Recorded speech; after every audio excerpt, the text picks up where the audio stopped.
রাজধানীবাসী সাক্ষী হতে যাচ্ছে বিরল এক দৃশ্যের, ব্লাড মুন।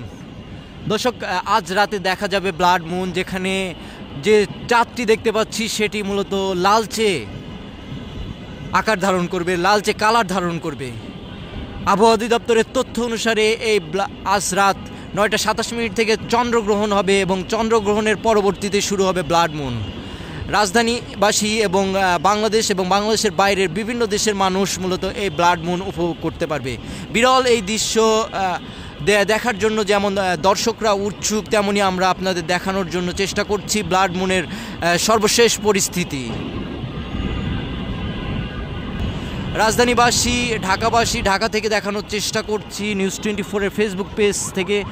যেমনটা দেখতে পাচ্ছি ব্লাড মুনের রক্তিম আভা আমরা কিছুক্ষণ পরে দেখতে পাবো। আবহাওয়া অধিদপ্তর জানিয়েছে এই চন্দ্রগ্রহণটি চলবে 9:27 থেকে 12:52 পর্যন্ত।